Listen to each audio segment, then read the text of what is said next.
주님 믿으며 기적과 축복의 주인공이 됩시다. 나를 통해 한 영혼을 구원했습니다. 한 번 더 인사할까요? 옆에 분하고, 하나님은 언제나 당신을 사랑하십니다. 나는 너를 선택한다요. 마지막 가사가 I always love you. 나는 언제나 항상 너를 사랑한다. 세상 어떤 것을 줘도 난 바꾸지 않는다. 저는 3절을 들으니까 눈물이 나더라고요. 네가 잘난 사람이 아니어도, 다른 사람들이 혹시 너한테 손가락질해도, 그래도 난 너를 선택할 거야. 할렐루야. 여러분, 몽당 연필을 아십니까? 쓰다가 이렇게, 우리 지금 학생들은 잘 모르겠지만 쓰다가 연필이 짧아지면 손에 쥘 수가 없어가지고 볼펜 사이에다가 그 깍지를 껴가지고 이렇게 쓰는 짧은 연필을 몽당 연필이라고 그래요. 예전에 이혜인 시인이 몽당 연필이라는 시를 썼어요. 제가 한번 읽어볼까요? 너무 작아 손에 줄 수도 없는 연필 한 개가 누군가 쓰다 남은 이 초라한 토막이 왜 이리 정다울까? 욕심 없으면 바보가 되는 세상에 몽땅 주기만 하고 아프게 잘려있구나. 대가를 바라지 않고 깨끗한 소멸을, 그 순박한 순명을 본받고 싶다. 해픈 말을 버리고 진실만 표현하며 너처럼 묵묵히 살고 싶다. 묵묵히 아프고 싶다. 할렐루야. 성경 말씀은 아니지만 여러분, 세상에 정말로 몽당 연필처럼 주기만 하는 사랑이 있습니다. 도대체 사랑이 뭐길래 주고 또 주고 주면서도 행복할까? 오늘 여러분이 영상에 보신 것처럼 다 죽어도, 다 없어도 그래도 나는 너를 선택하겠다. 오늘 본문에도 몽당 연필같이 사랑하는 한 사나이가 있습니다.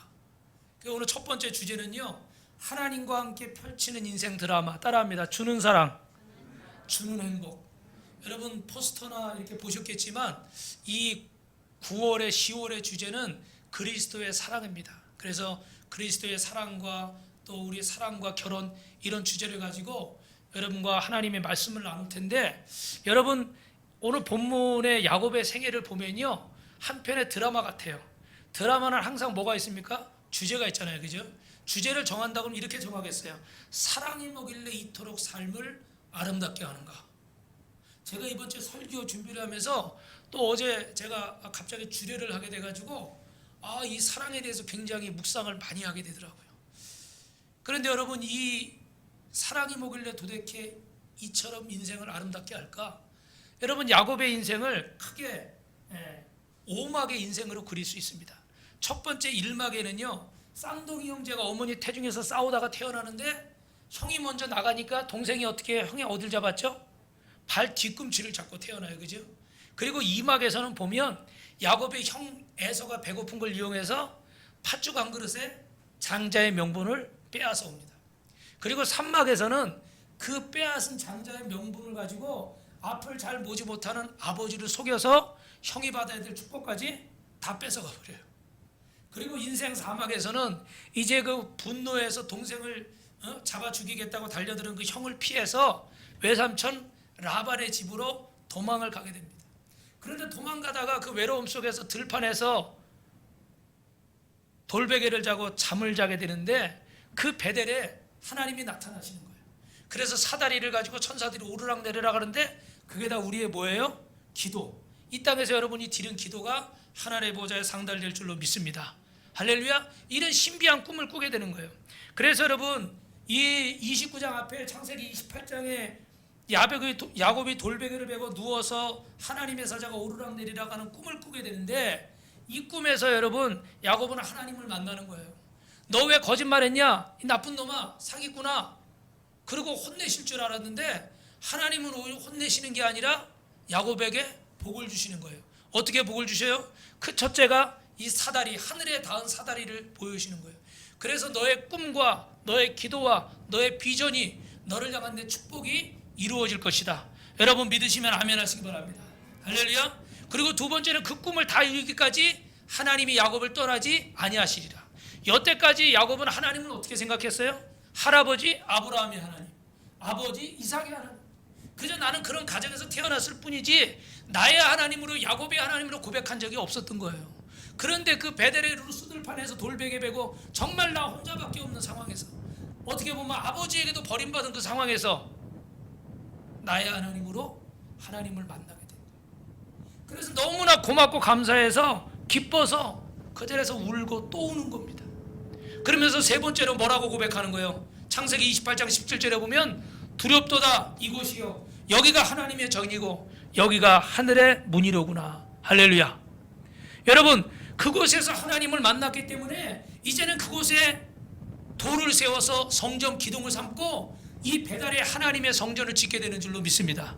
그래서 야곱의 딸 디나가 하겜 추장에게 아들에게 하몰에게 강간을 당하고 어려움을 당하고 그 지역에서 그 가족들이 전멸당할 수 있는 상황에서도 하나님은 야곱에게 뭐라고 말씀하세요? 베델로 올라가라. 성전으로 올라가라. 네가 나를 만나고 지은 그 성전에서 올라가라. 여러분 우리 빛가서 공교회 성도들은 일평생 살면서 하나님의 성전을 봉헌하는 기쁨을 누리시길 주님의 이름으로 축원합니다. 할렐루야. 여러분의 손으로 하나님의 성전을 세우고 지어서 아프리카 우간다뿐만 아니라 대한민국의 일본의 세계 방방곡곡에 여러분의 손으로 하나님의 성전을 지을 수 있길 주님의 이름으로 축원합니다. 그리고 그곳에서 여러분이 눈물 흘리고 괴로울 때마다 베델로 올라가라. 베델로 올라가라. 그곳이 어디예요? 하나님을 만난 곳이고 내가 너무나 기쁘고 감사해서 하나님 앞에 단을 쌓고 성전을 세운 곳이에요. 여러분은 그런 거 느껴본 적 있으세요? 대부분은 못 느껴봤을 거예요. 저는 30년 가까이 사역하면서 딱 사역을 안 했던 적이 한 6개월. 지금도 사실은 좀 안식년을 한번 가져봤으면 좀 재충전의 시간을 가져봤으면 좋겠는데 하나님이 충전할 수 있는 상황을 안 주시더라고요. 너는 할 수 있어. 그냥 30년을 몰아붙이시는데 한 6개월 정도 제가 그 제주도에서 나오면서 그 캐나다에 이민교회 가기 전에 기도했던 적이 있어요. 근데 그때 기도하러 가면요, 철야하러 가면 한 이틀 있으면 문이 잠겨요. 보통 철야는 여자분들이 하니까 웬 남자가 들어오니까 부담스러워가지고 문을 잠궈버리더라. 그래서 그 다음에 또 우리 사모님하고 갔어요. 근데 어느 큰 교회 기도실이 있어가지고 기도실 들어가서 기도를 또 하다 보니까 며칠 가다 보니까 전기가 안 켜지네. 원래 선풍기가 하나 달렸는데 선풍기 전원도 안 들어와.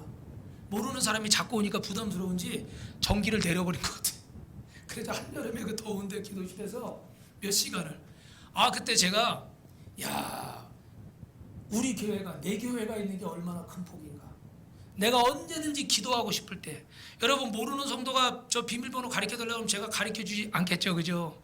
근데 우리 성도들이 들어오려고 그러면 언제든지 가르쳐 드리겠지. 할렐루야. 그래서 여러분 외에도 이렇게 평일날 많지는 않지만 한두 분이 이렇게 기도하러 오신다고 그래서 번호를 가르쳐 드린 분이 있는데 여러분 우리가 언제든지 기도하고 싶을 때 올 수 있는 하나님 앞에 정말 하소연하러 올 수 있는 그런 이 성전에 마음껏 들어오는 거 여러분 정말 복인 줄로 믿습니다. 그리고 여러분이 이 복을 깨닫게 되길 주님의 이름으로 축원합니다. 할렐루야. 언제든지 하나님 앞에 이 베델로 올라가서 자신이 세운 성전에서 그는 하나님 앞에 기도할 수 있었어요. 그래서 이제 제5막이 펼쳐지는데 그게 오늘 본문 창세기 29장의 야곱의 사랑 얘기입니다. 여러분 오늘 1절을 한번 읽어볼까요? 시작. 야곱이 길을 떠나 동방 사람의 땅에 이르러. 여러분 베델에서 외삼촌 라반의 집까지는 직선거리로 640km입니다. 우리 한국 기준으로 하면 1600리 정도? 3배 정도 되니까요. 그러면 여기 부산에서부터 평양까지 가는 게 640km예요. 그럼 우리가 지금 여기 용인에서 그 부산까지만 간다 그래도 340, 400km 가까이 되잖아요. 그죠? 길게는 430km 정도 될 거예요. 그런데 거기를 걸어서 간다고 생각해보세요. 지금처럼 무슨 길이 있는 것도 아니고 차가 있는 것도 아니고 얼마나 이 길이 정말 고생길이고 막막한 길이겠어요. 며칠을 가야 될지 몇십 일을 가야 될지 모르는 거예요. 근데 여러분 오늘 본문에는 길을 떠난다고 되어 있는데 개역 성경에는 뭐라고 되어 있냐면 야곱이 발행하여 이렇게 되어 있어요. 뭐라고요? 야곱이 발행하였다. 발행하였다는 건 무슨 말이냐면 발을 힘차게 쳐들은 거예요. 갈 길이 300-400km가 되니까 며칠을 가야 될지 모르니까 언제 가나 이러고 가야 돼. 정상 아니에요. 그죠? 그런데 야곱이 어떻게 힘차게 발을 들을 때는 앞으로 또 이러고 씩씩하게 갔다는 거예요. 이게 여러분 상상이 가세요? 왜 이렇게 야곱이 지금 힘을 내서 갈 수 있었을까? 분명히 그거는 힘든 길이고 길도 제대로 없고 고생의 길이 될 텐데 왜 이렇게 힘을 내고 갈 수 있었을까? 누구를 만났어요? 하나님을 만났어요. 은혜를 받았어요. 이 베델에서 루스들판에서 아버지에게도 형에게도 가족에게 버림받고 나 혼자밖에 없다라는 이런 적막한 상황 속에서, 절박한 상황 속에서 하나님을 만난 거예요. 내가 너를 축복할 거고 내가 너와 함께 할 거야. 네가 잘난 것이 없어도, 네가 다른 사람들에게 손가락질 받을 수밖에 없는 그런 연약한 모습이 있어도 나는 너를 선택했다. 나는 너를 항상 사랑한다. 세상에 그 어떤 것들 너에게 준다고 해도 나는 너를 사랑해. 할렐루야. 그 야곱이 힘이 나는 거예요. 그래서 640km 저 부산에서 평양까지 그 길이 두렵지가 않은 거예요. 은혜가 있으면, 사랑이 있으면 두렵지가 않은 거예요. 믿으시면 아멘. 하나님이 날 사랑하시는구나. 하나님이 날 사랑하시는구나. 여러분, 올해는 종교개혁 504주년이 되는 해입니다. 특별히 10월 31일은 종교개혁 주일인데, 마틴 루터는 1517년에 그 교황청의 잘못된 것들을 반박하면서 비텐베르그 대학 정문에 95개 항의문을 붙였습니다. 그리고 교황청에서는 어찌된 듯 루터를 해치려고 많은 위협과 도전을 주었습니다. 루터도 사람인지라 주변에 다 자기를 반대하고 욕하고 죽이려는 그 상황 속에서 너무 괴롭고 낙심했어요. 근데 어느 날 그의 아내 카타리나가 검은 상복을 입고 나타난 거예요. 루터가 깜짝 놀라서 물었죠. 아, 당신 누가 돌아가셨어? 왜 그래? 왜 상복 입고 나타났어? 그랬더니 그 아내가 뭐라고 그러는지 아세요? 하나님이 돌아가셨어요. 하나님이 죽으셨어요. 루터가 깜짝 놀라가지고 화를 내면서, 당신 무슨 소리 하는 거야? 어떻게 전능하신 하나님, 천지를 만드신 하나님이 돌아가셔? 당신 왜 그래? 미쳤어? 그랬더니 카타리나가 뭐라고 그래요? 그럼 당신은 전능하신 하나님, 천지를 창조하신 하나님이 살아계신데 왜 당신은 낙심하고 있습니까? 왜 당신은 그렇게 주저앉아 있습니까? 그랬더니 어떻게 해요? 루터가 정신이 번쩍 난 거예요. 그래, 하나님이 살아계시지. 인간의 생사화복을 주장하시고 천지를 창조하신 하나님이 살아계시지. 그리고 나는 그분을 기쁘시게 하는 일을 지금 행하고 있지. 그래서 루터가 외칩니다. 이 브룸스 지방의 지붕의 모든 기와장 숫자 많고 마귀가 많을지라도 나는 두려워하지 아니하리라. Here I stand. 하나님, 내가 여기 서 있습니다. 할렐루야. 그리고 위대한 종교개혁을 504년 전에 이루어서 우리 개신교가 감리교, 장로교, 침례교, 순복음 이런 교단들이 지금 만들어져서 많은 영혼들을 구원하는 줄로 믿습니다. 여러분, 창세기 28장 13절에 너의 여호와니 너의 주 아브라함의 하나님이고 이삭의 하나님이라. 내가 놓은 땅을 내가 너와 내 자손에게 주리라. 15절 읽어봅니다. 내가 너와 함께 있어 내가 어디로 가든지 너를 지키며 너를 이끌어 이 땅으로 돌아오게 할지라. 내가 내게 허락한 것을 다 이루기까지 너를 떠나지 아니하리라. 그렇습니다. 여러분, 은혜 받으면, 주님 만나면, 주님의 사랑을 깨달으면 현실이 아무리 구차해도 마음에 평안이 있고 기쁨이 넘치는 줄로 믿습니다. 뭐 뉴스에서 아무리 코로나가 어떻다고 그러고 뭐 상황이 어떻다고 그래도 천국이 어디 있습니까? 여러분 마음속에, 하나님을 만난 사람의 마음속에는 천국이 있습니다. 그래서 창세기 28장 17절에 뭐라고 얘기해? 같이 읽어볼까요? 이에 두려워하여 이르되 두렵도다 이곳이요 이것은 다름 아닌 하나님의 집이고 하늘의 문이로다. 여러분이 계신 이 성전이 하늘의 문이고 하나님의 집인 줄로 믿습니다. 여기가 천국 문 앞인 거예요. 하나님의 전에 오는 자마다 초막이나 궁궐이나 내주에서 모신 것이 그 어디나? 하늘나라. 할렐루야. 우리 옆에 펴놓고 인사합니다. 예수님 믿으면 꿈 같은 일이 일어납니다. 한 번 더요. 성도님이 계신 곳이 천국입니다. 두 번째로 여러분, 야곱의 은혜 받은 발걸음을 볼 수 있어요. 따라합니다. 사랑할 수 있으며 감사하라. 오늘 본문 창세기 29장 4절에 야곱이 하란에서 만난 양치기들에게 내 형제여 이렇게 말합니다. 내 형제여. 여러분, 야곱은 여태까지 모든 사람들이 경쟁 대상이었어요. 심지어는 자기 형도 어떻게 해요? 경쟁 대상이었어요. 그래서 팥죽 한 그릇에 그 형을 속여서 장자권을 빼앗을 정도로 야곱은 욕심이 많은 사람이었어요. 내가 상대방을 밟고 일어서지 않으면 이길 수가 없어요. 제 예전에 그 제자 중에 이렇게 현대를 다니다가 유학 갔다 와서 여 건너편에 S에 들어갔다가 그 다음에 또 KT 과장으로 옮긴 친구가 있어요. 지금은 신학의 길에 들어서 신학 공부하고 와서 지금은 목회자가 됐는데 교수가 됐어요. 근데 이 친구가 야, 저 좋은 회사 왜 간다냐 그랬더니 목사님 H에 있다가 S가 좋아서 S로 옮겼는데 S는요 너무 삭막해요. 같은 동기 선배 밟고 올라서지 않으면 있을 자리가 없어요. 새벽부터 밤늦게까지 정말로 미친 사람처럼 해서 자기 동료 배우 밟고 올라가지 않으면 거기는 도태돼 버려요. 너무너무 자기는 마음이 하나님 믿는 사람이라 괴로운 거예요. 그래서 뭐 이렇게 MBA 코스라고 그러잖아요. 그죠? 유학 갔다가 다시 와서 KT에 들어갔다가 또 다시 신학 공부하고 주의 종이 됐어요. 그래서 저도 얘기는 들었지만 야, 이 세상은요 상대방을 밟지 않으면 올라갈 수가 없는 세상이에요. 그죠? 똑같이 가면 좋은데 상대방을 이기지 않으면 못 가는 거예요.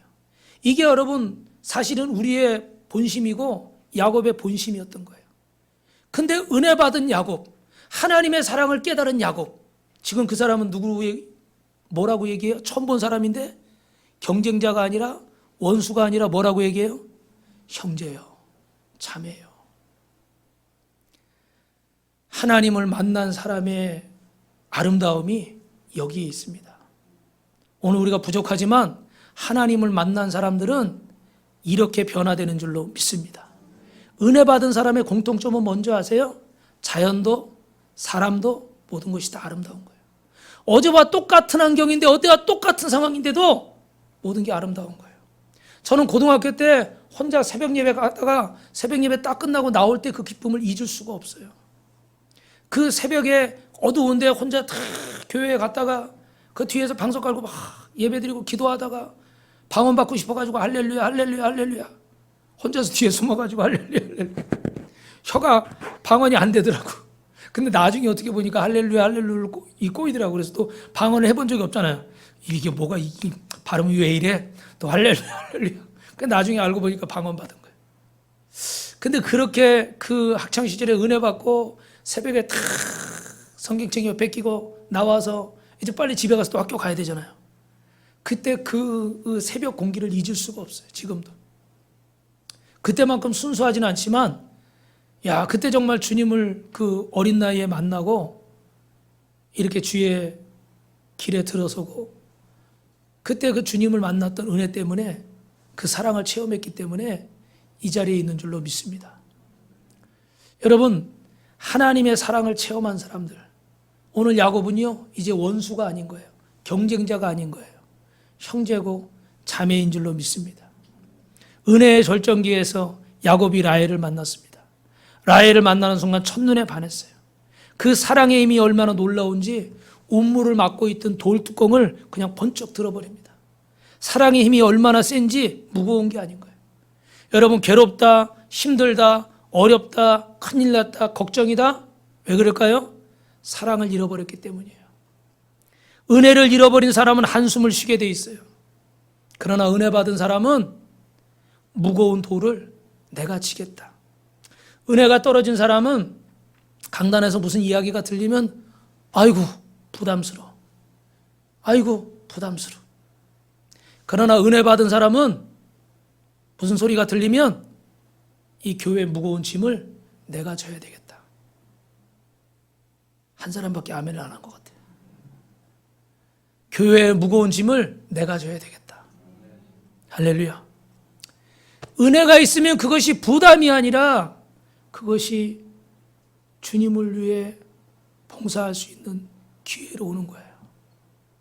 저는 몇 년 전부터 저에게 참 고마운 우리 목사님, 사모님이 있는데 그분들을 통해서 참 많이 이렇게 배우고 또 도전도 받고 이런 기회를 한 5년 전부터 갖고 있습니다. 근데 이번 주에 그 목사님 많이 아파가지고 응급실에 실려가서 지금 병원에 입원을 했어요. 그래서 제가 가까이 있으니까 그분을 좀 살펴야 되는데, 도와야 되는데, 그 우리 사모하고 저하고 하여튼간 그 시간을 쪼개서 이렇게 하는데, 그것이 전혀 부담이 아니에요. 우리 사모님도 막 이렇게 죽을 써가지고, 면회도 안 되잖아요, 요즘. 그죠? 그런데 이렇게 또 전달을 해주고, 또 상황이 계속 안 좋아져가지고 퇴원을 못하고 이제 다음 주에 수술을 또, 지금 벌써 수술까지 또 해야 되는데, 그런 상황인데도 이렇게 뭘 좀 챙겨드릴 게 없을까? 뭘 좀 도와드릴 게 없을까? 왜요? 은혜가 있기 때문에 그래. 사랑이 있기 때문에 그래. 은혜와 사랑이 없으면 귀찮은 거예요. 싫은 거예요. 그래서 여러분, 사랑할 수 있음에 감사하시기를 주님의 이름으로 축원합니다. 오늘 창세기 29장 10절 11절 같이 읽어볼까요? 시작. 우물아기에서 야곱이 그의 외삼촌 라반의 딸 라헬과 그의 외삼촌의 양을 보고 나아가 우물아기에서 돌을 옮기고 외삼촌 라반의 양떼에게 물을 먹이고 그가 라헬에게 입 맞추고 소리내어 울매. 반가워할 수는 있어요. 이렇게 만났으니까, 아주 오랜만에 만남이니까, 아니면 처음 만남이니까. 그런데 뭐 거기서 대성통곡까지 할 일은 아니었을 거예요. 그런데 왜 여기서 야곱이 대성통곡하고 있을까요? 하나님의 은혜를 알기 때문에. 이 640km 1600리가 넘는 길을, 길도 없는 그 길을 산을 넘고 물을 건너 써 좀 안 어울리죠? 며칠이 걸렸는지 몇십일이 걸렸는지 도적대의 위협과 짐승의 위협 속에서 그 길을 왔습니다. 그런데 그 길을 진짜 와서 보니까 하나님 나를 여기까지 인도하셨고 여기까지 보호하신 거예요. 야곱의 하나님이 정말 야곱의 하나님인 거예요.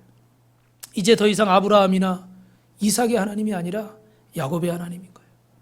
하나님이 약속하신 나를 이곳까지 인도하셨구나. 나를 지켜주셨구나. 나를 보호해 주셨구나. 하나님이 정말 내 꿈과 내 비전을 응원하고 계시구나. 그래서 야곱이 감동을 받은 거예요. 그래서 이 눈물이 대성통곡이 된 거예요. 야곱은 오늘 밤 어디서 잘까? 뭘 먹을까? 나는 돈을 얼마로 벌 수 있을까? 이런 거에 관심이 없어요. 왜 그런지 아세요? 하나님이 나와 함께 하신다는 확신이 있기 때문에 이제는 그런 것이 문제가 안 되는 거예요. 하나님의 은혜가 사랑이 식어지면요, 모든 게 근심인 거예요. 근데 정말 주님의 사랑이 그 마음이 내 안에 있으면 여러분 마음에 하나님이 주시는 안정과 기쁨과 평안이 넘칠 줄로 믿습니다. 옆에 분하고 인사합시다. 저는 보통 사람이 아닙니다. 한 번 더요. 하나님께 선택받은 사람입니다. 그래서 우리 14절 15절에 보니까 같이 읽어볼까요? 시작. 너는 참으로 라반이 이르되 너는 참으로 내 혈육이로다 하였더라. 야곱이 한 달을 그와 함께 거주하더니 라반이 야곱에게 이르되 내가 비록 내 생질이나 어찌 그저 내 일을 하겠느냐? 내 품삯을 어떻게 할지 내게 말하라. 이제 대가를 주겠다는 거죠. 일한 만큼. 그랬는데 여러분 20절에 아주 창세기 저자가 이 대목에 멋지게 갖다가 붙입니다. 20절 한번 읽어봅시다. 시작. 야곱이 라헬을 더 사랑함으로 대답하되 내가 외삼촌의 작은 딸 라헬을 위하여 외삼촌에게 7년을 섬기리이다. 20절 좀 해주세요. 20절 시작. 야곱이 라헬을 위하여 7년 동안 라반을 섬겼으나 그를 사랑하는 까닭에 7년을 며칠같이 여겼더라. 할렐루야. 사랑은 위대한 줄로 믿습니다. 아멘이 안 나오네. 사랑은 위대한 줄로 믿습니다. 사랑이 이렇게 위대하니까 뭐 경제적인 거, 어떤 환경적인 거, 상황적인 거 이런 거 보는 게 아니에요. 여러분 미치도록 행복감에 젖어 있으니까 내 일거리가 뭐가 어떻고 뭐 상황이 어떻고 이런 게 문제가 안 되는 거예요. 7년이 며칠 같아요? 수일같이. 며칠같이 지나가는 거예요. 그냥. 여러분에게 이런 은혜가 있길 주님의 이름으로 축원합니다. 여러분 재밌는 얘기 하나 할까요? 남자들이 이렇게 이성을 좋아하게 되면 뇌에서 도파민이 분비된다고 그래요. 그래서 막 말도요 좋은 말 말해. 그 자매가 막 나 힘들어 뭐 그러면 오빠가 있어 힘내 걱정하지 마 막 이런다는 거예요. 그래서 또 한국말을 좀 잘못하는데 괜찮아 오빠가 가르쳐주면 되지. 이쁘면 돼. 죽으나 사나 여자는 이쁘면 돼. 오빠가 다 가르쳐줄 수 있어. 한국말 못해도 돼요, 여러분. 아빠 봐봐 이래도 얼굴만 이쁘면 된대. 그 정도로 남자들이 이쁜 여자분을 좋아한대요. 근데 여러분, 그 상황이 좀 지나면 어때요? 좀 그 사랑이 좀 식어지면, 오빠 나 힘들어. 너만 힘든 거 아니야? 나도 힘들어. 관두지 마. 너 관두면 나하고도 끝이야. 막 이러면서 난리를 친다는 거야. 그래서 오빠 힘들어 그럴 때 그래 힘들어. 힘내. 이럴 때 그게 그 언어학적으로 모국어래요. 모국어. 근데 이 사람들이 이제 연애를 하다 보면 모국어를 잊어버리는 거야. 특히 결혼을 하면 모국어를 잊어버려가지고 너만 힘든 거 아니야? 막 이러고 난리를 친다는 거예요. 그 왜 그거를 못하냐면 부모로부터 잘 물려받지를 못했대요. 이게 잘 습관이 돼서 어릴 때부터 그런 언어 훈련을 받았어야 되는데 습관이 안 돼서 그렇다는 거예요. 그런데 여러분 따라합시다. 의지가 있어야 됩니다. 그것도 노력을 해야 된다는 거예요. 참 여기서 이 설교하기는 제가 부끄러운 사람이지만 그 누가복음 17장에 보니까 혈루병 여인이 예수님 옷자락에 손을 댔잖아요. 그 예수님이 누가 내 옷자락에 손을 댔다. 제자들은 여기 이 많은 사람이 누가요? 근데 주님은 그걸 아시는 거예요. 근데 이 여인은 그 손을 대고 고침받고자 하는 그런 의지가 있었던 거예요. 오늘 저와 여러분도 부모에게 물려받지 못했어도 정말 여러분의 언어가 믿음의 언어가 되고 사랑의 언어가 되고 주님의 언어가 되길 주님의 이름으로 축원합니다. 할렐루야. 그래서 사랑이 넘치는 언어를 사용하세요. 사랑은 봉사의 원동력이고 사랑에는 삶의 권태를 이룰 수 있는 힘이 있는 줄로 믿습니다. 여러분 사랑하기 때문에 사명을 감당할 수 있고 사랑하기 때문에 우리는 승리할 줄로 믿습니다. 마지막 세 번째로 여러분 야곱이 7년을 수일같이 여겼는데 따라합니다. 사랑만이 영원합니다. 여러분 인생이 무엇입니까? 거기에 대한 대답을 이것저것 껴맞춰보지만 왠지 어색합니다. 그러나 인생은 사랑이다 이렇게 얘기하는데 아마 이 일을 할 사람이 별로 없을 거예요. 사랑의 상처는 인생의 상처고 사랑의 퇴색은 인생의 퇴색입니다. 사랑이 오염되면 인생이 오염돼요. 사랑의 기쁨을 얻으면 그 인생이 기쁨을 얻게 되고 사랑의 승리자가 되면 그 인생의 승리자가 되는 줄로 믿습니다. 세계적인 석학 C.S. 루이스라는 분이 있어요. 여러분도 순전한 기독교 또 순전한 그리스도인 나니아 연대기 이 영화 예전에 한번 보신 분도 계실 거예요. 그죠? 스크루테이프의 편지 여러 책을 썼는데 이분이 원래 옥스퍼드 교수 생활을 할 때 하나님을 믿지 않았습니다. 무신론자였어요. 그러다가 하나님을 믿게 됐는데 예수 그리스도만은 인정할 수가 없었어요. 그 십자가의 사건을 인정할 수가 없는 거예요. 그런데 그가 주님을 만나고서 이런 고백을 하는 거예요. 내가 제일 두려워하고 내가 걱정했던 일이 그날 밤에 벌어졌다. 그 밤에 주님이 나를 찾아오셨고 나는 그분 앞에 무릎을 꿇을 수밖에 없었다. 그러면서 이렇게 말합니다. 천국은 날마다 만나는 가슴 설레이는 첫사랑의 향연입니다. 할렐루야. 그렇게 부인하려고 했던 그 예수님을 만난 그 장면을 첫사랑에 비유하고 있어요. 가슴 벅찬 정말 말로 표현할 수 없는 그런 날이었다는 거예요. 여러분 우리가 천국 갈 때 몇 가지 꼭 가지고 가는 게 있습니다. 여러분 꼭 기억하세요.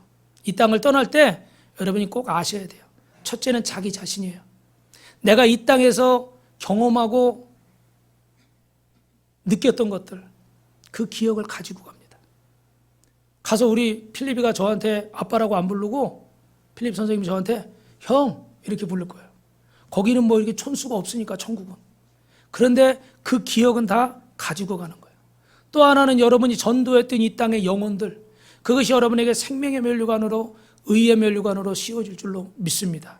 그리고 하나님을 찬양했던 영광스러운 경험들 야곱처럼 하나님의 전을 세우고 하나님을 기쁘시게 했던 일들 우리에게 맡기신 교회를 어떻게 섬기고 어떻게 사랑했는가 주님이 핏값으로 사신 교회를 어떻게 사랑했는가 그것이 여러분에게 천국에 가져갈 수 있는 상급이에요. 또 하나는 여러분이 가족과 교우들과 주변의 친구들과 이웃들을 얼마나 사랑했는가. 그래서 고린도전서 13장 8절에는 사랑은 언제까지나 떨어지지 않는다고 그랬어요. 사랑은 어느 순간이 돼도 효력이 사라지지 않고 실패하지 않는 줄로 믿습니다. 여러분 사랑은 영원한 줄로 믿습니다. 이제 우리가 이만큼 살았으면, 이만큼 신앙생활 했으면 우리의 시각이 달라져야 될 줄로 믿습니다. 물질이 어떻고 직위가 어떻고 신분이 어떻고 체면이 어떻고, 이 설교하면서 사실은 제가 제일 부끄럽지만 이런 세상적인 것이 기준이 아니라 정말로 얼마만큼 주님을 사랑했고 얼마만큼 내가 사랑하는 가족과 이웃을 사랑했는가. 그래서 나에게서 사랑을 빼면 아무것도 남지 않는, 주님에게서 사랑을 빼면 아무것도 남지 않듯이 우리 빛가소금교회 성도들은, 이 영상으로 예배를 드리는 성도들은 사랑을 빼면 아무것도 남지 않는 그런 분들이 될 수 있기를 주님의 이름으로 축원합니다. 할렐루야. 그래서 고린도서 13장에 사랑 없으면 내가 아무것도 아니라고 그랬어요. 여러분, 인생을 평가하는 기준이 사랑이 돼야 될 줄로 믿습니다. 실패와 성공의 기준이 사랑을 얻었느냐 사랑을 잃었느냐가 돼야 돼요. 돈을 얼마나 많이 벌었느냐, 사랑을 잃었다면 그는 실패자입니다. 우리가 왜 그토록 피곤할까요? 왜 조금만 일해도 그토록 짜증을 낼까요? 사랑을 잃어버렸기 때문이에요. 사랑은 기쁨입니다. 사랑은 감격입니다. 사랑은 행복인 줄로 믿습니다. 사랑이 폭발할 때 7년이 수일 같은 거예요. 믿으시면 아멘. 이번 주에도 여러분, 하나님의 은혜로 제가 이렇게 하나님의 은혜로 전도를 하게 됐는데, 특별히 이번 주에는 그 스님을 만났어요. 스님, 저기 왼쪽 밑에 계신 분, 이렇게 쳐다보고 있는 분 있죠? 편의점 앞에서 사발면을 드시고 계시더라고요. 그래서 제가 그냥 이렇게 처음엔 용기가 없어 지나갔어요. 그러다가 내가 스님에게 도전해 봐야 되겠다, 감히. 예. 그래가지고 저만큼 갔다가 다시 돌아와서 사발면을 그냥 드시고 계시더라고. 따라합시다. 전도할 때 물질이 있어야 돼요. 여러분, 심어야 돼. 맨입으로 전도하려고 그러지 마요. 예? 전도사님 알았죠? 예.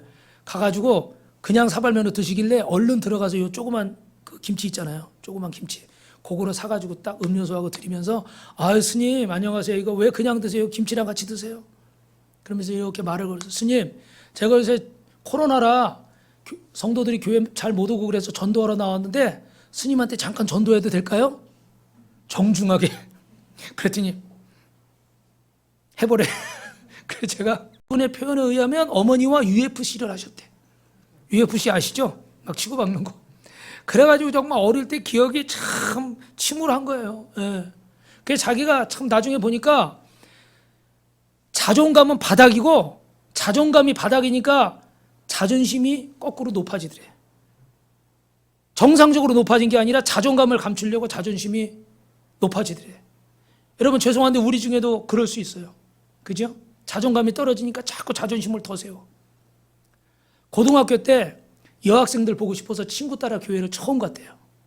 그래서 믿음이 없었는데 또 그 교회가 건축을 하게 됐는데 뭐 어려움에서 중단을 하게 됐는데, 그때 그 친구 형 5명하고 같이 구시기도라고 그래가지고 매일 저녁 9시에 모여서 무려 5년 동안 매일 저녁 9시에 교회에 모여서 기도를 했대요. 할렐루야. 야, 참 믿음이 연약할 텐데 여러분, 이게 하나님 은혜예요. 여러분에게도 이런 추억이나 앞으로 이런 일이 있길 주님의 이름으로 축원합니다. 그러니까 정말 주님이 붙잡아 주지 않으면 그 한참 놀고 싶을 때, 잠만할 때 그 학생들이 어떻게 5년 동안 매일 저녁에 모여서 5년 동안이나 이런 기도를 할 수 있었겠어요.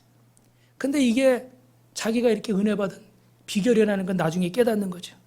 근데 그때 이제 대학을 들어가는데 공부를 잘 못해서 서울대학 떨어진 게 아니라 전문대도 떨어졌대요. 그랬더니 나중에 집에 들어가는데 엄마가 누구랑 얘기하는데 동네 아줌마들이랑 얘기를 하는데, 그렇게 자기를 아끼고 사랑해 주던 엄마가 우리 아들 대학 떨어졌다는 얘기를 하는데 뭐라고 그러냐면, 전문대도 떨어졌다 그러면서 멍청이 중에 똥멍청이라고 그러더래. 자기 그때 큰 충격을 받았대. 다른 사람 다 그래도 우리 엄마는 안 그럴 줄 알았는데 자기한테 똥멍청이라고 막 동네 아줌마들한테 막 흉을 보는 거야. 근데 또 그때는 여러분 어땠어요? 옛날 기억나세요? 교회 가면 대학부, 청년부가 나눠져 있었어요. 지금은 안 그런 데가 많은데 옛날에는 대학부, 청년부 나눠져가지고 고등학교 때 같이 다니다가 대학, 청년부 따로 가면요, 청년부 가면 어때요? 다 나이 든 형들, 누나들만 있고 자기 친구들은 다 대학부가 있고 막 정체성이 혼란이 오고 자괴감이 드는 거예요. 그래가지고 자살하려고 밤에 다리에 갔대요. 근데 참 놀라운 일이 있었는데, 자기가 그 다리에 뛰어들려고 이렇게 쳐다보고 있는데 갑자기 옆에 저쪽에 웬 여자분이 있더래요. 근데 그 여자분이 갑자기 치마를 뒤집어 쓰고 다리에서 뛰어내리더래요. 너무 진짜인지 아닌지 지금 잘 모르겠대요. 그게 뭐 진짜인지 아닌지 잘 모르겠는데 그게 너무 무서워가지고 자기는 자살하려고 갔다가 한 가지 깨달은 게 있대. 좀 덜 무서운 데서 죽어야 되겠다. 너무 무서워가지고 못 죽겠더래. 그래 돌아왔어요. 그래 군대를 갔다가 오면서 옛날에 시스터 액트라는 유명한 영화가 있었잖아요. 그걸 보고 내가 성악을 해야 되겠다. 그래서 이제 5개월 동안 성악과를 가려고 준비를 했는데 아무리 자기가 5개월 동안 뭐 이렇게 준비해도 서울에 있는 그런 음대에 들어가기는 어렵잖아요. 그래가지고 막 기도를 하는 가운데 기도하다가 그랬대요. 내가 여기 못 가면은 신학교를 가야 되겠다. 근데 그 순간 하나님 앞에 너무 죄송하더래. 왜냐하면 순전한 것을, 여러분 잘 들으세요. 최선의 것을 드려야 되는데 옛날에 대학 전기후기 이렇게 있었잖아요. 그죠? 지금은 뭐 이렇게 수능 보지만 전기 떨어지고 후기 떨어지면 어디 나가요? 신학교로 간다고 그랬어. 그런 말이 유행처럼 있었어요. 참 주님께 죄송한 얘기죠. 그래서 자기가 회개했대요. 하나님 죄송합니다. 순전한 최고의 것을 드려야 되는데 제가 그렇지 못했습니다. 이제 좀 철이 들어가는 거예요. 그리고 회개하고 기도하는 가운데 경희대학교 음대에 붙었을까요? 떨어졌을까요? 붙어버렸네 또. 회개했더니 붙어버렸네. 그래가지고 거기를 다니는데 거기서도 막 자존감이 낮아가지고 막 열등감을 이겨내려고 노래 부르는데 뭐 제가 흉내는 못 내겠지만 부드러운 노래 부르는데 그거를 막 위리벨 마룰로 아르바르바 막 이런 식으로 막 그냥 모든 거 그냥 눈에 힘을 주고 막 이렇게 해. 그러니까 교수님이 이렇게 치면서 이렇게 보다 야 눈에 힘 빼, 눈에 힘 빼. 에? 뭐라고요? 그 눈이 좀 진하게 생겼잖아요. 이분이 눈썹이 외국인처럼 막 눈에 힘을 주고 막 불렀대. 그랬더니 교수님이 너 나가 그러더래. 그러면서 하는 말이 여러분도 잘 들으세요. 따라해 보세요. 음악은 보여주는 게 아니라 보여지는 거야. 그러니까 보여지려고 막 목소리 힘주고 그런 게 아니라는 거야. 그냥 삶을 보여주는 게 아니라 삶은 그냥 보여지는 것처럼 음악은 그렇게 해야 되는 거야. 교수님이 그렇게 가르쳐 주더래요.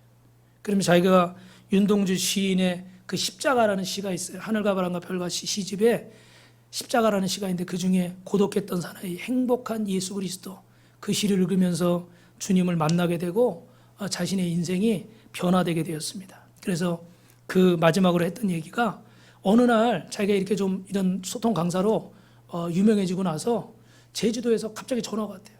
그래서 받았는데 제주도에 있는 치과예요. 근데 그 간호사가 짜증스러운 목소리로 아무 계시 되시냐고 네 그랬더니 여기 누구 씨 아버지 계시는데 바꿔달래요. 왜 여기 지금 임플란트 하는데 이거 치료비 내실 수 있냐고 물어보래요. 그러는 거예요. 그러니까 너무 황당해가지고 아버지가 말을 귀를 못 들으시니까 전화를 한 적이 한 번도 없대요. 근데 처음으로 전화가 와가지고 그런 얘기를 들으니까 근데 그것도 아버지가 또 수입 임플란트 비싼 걸로 또 골랐대. 그래서 가격이 엄청나게 비싸더래. 그래도 어떻게 아버지니까 알았어요 해드릴게요. 잘해드리세요. 그런데 끊으려고 그러니까 잠깐만요. 아버지가 바꿔달래요. 근데 이분이 깜짝 놀란 거야.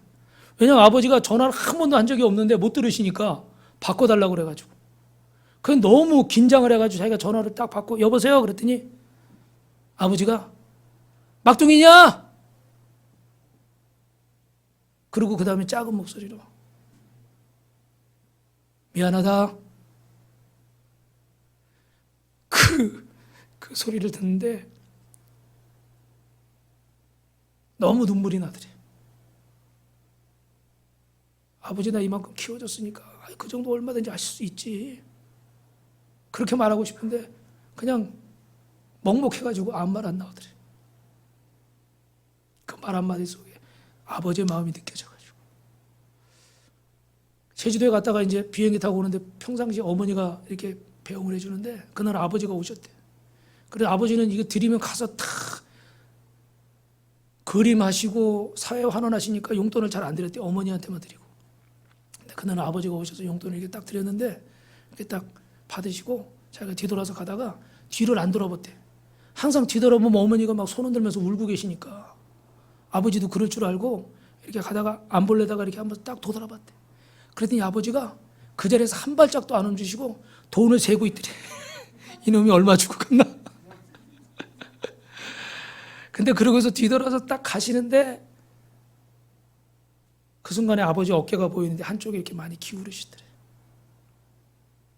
그러면서 그 아버지와 그 어릴 때 아버지 원망하고 미워하고 막 불평했던 이런 것들을 회개하게 되고 그 다음에 아버지하고 이렇게 잘 지내게 됐대요. 할렐루야.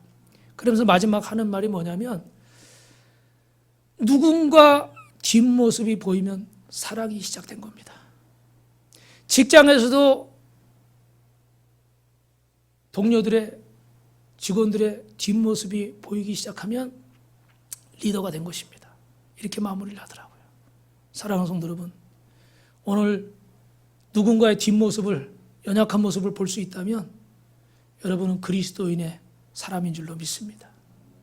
우리는 그리스도의 사랑을 가지자 합니다. 이 사랑으로 여러분 인생을 승리하시고 행복하고 의미 있게 건강하게 사시기를 마음껏 사랑하시기를 주님의 이름으로 축원합니다. 축원합니다. 기도하겠습니다.